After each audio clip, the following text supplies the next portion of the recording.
Start.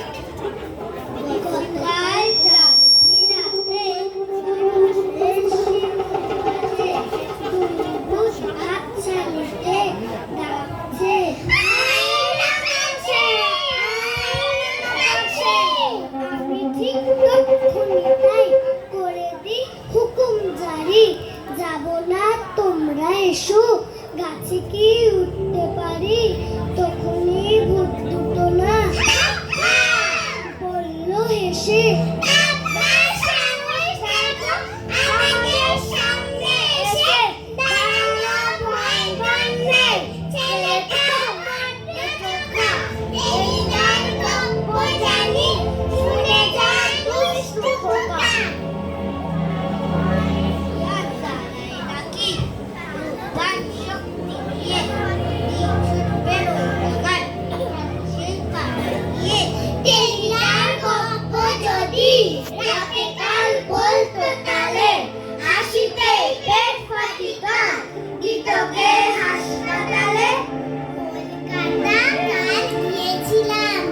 জরুরি এক কাজে তার ছিঁড়ে ট্রেন আটকে গেল হঠাৎ পথের মাঝে। রাত 12টায় কান্না নেমে রওনা হলাম একা। জলার ধারে হঠাৎই এক ভূতের সঙ্গে দেখা। ভূত বললে,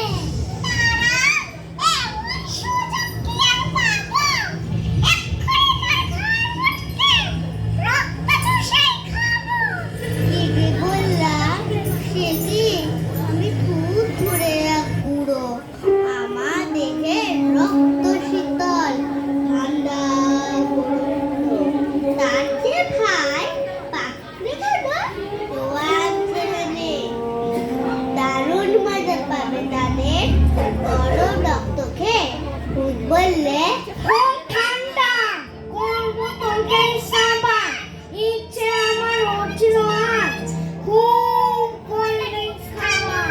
ভূত বলল, ভূত দিকে যাসনি কেন সুযোগ পড়ে? স্কুল থেকে তোর ভূত দিতে। ভূতনি বলল,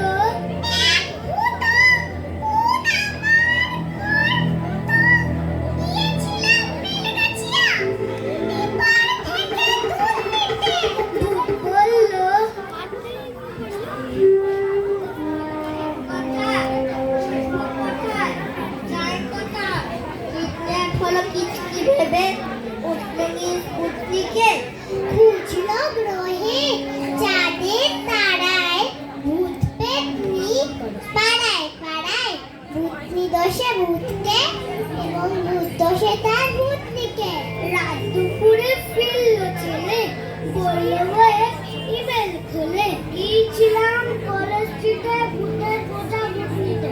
পদাসপুরা ঘটনাতে ফিরছিল একা যখন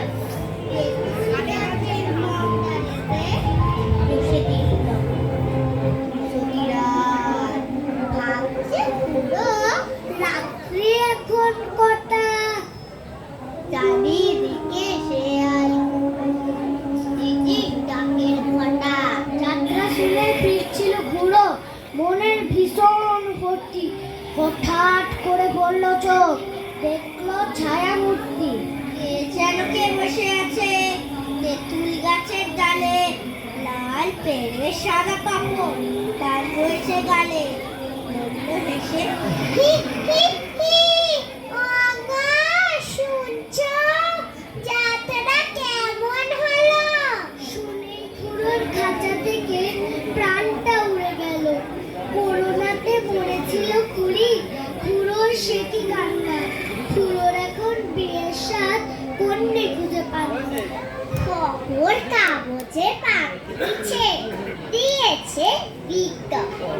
সম্বন্ধ যদিও বা আসে, ভরে না খুড়োর মন। ঘাটি গেড়েছে খুড়ি ওই তেঁতুল গাছের ডালে। দেখছে খুড়োর কর্মকাণ্ড, নাওয়া খাওয়া ফেলে। রাম রাম রাম ঢুকছে খুড়ো, কাঁপছে ভয় চকচক। জব্দ করায় খুড়ি বসেছে দারুণ ছক। বললে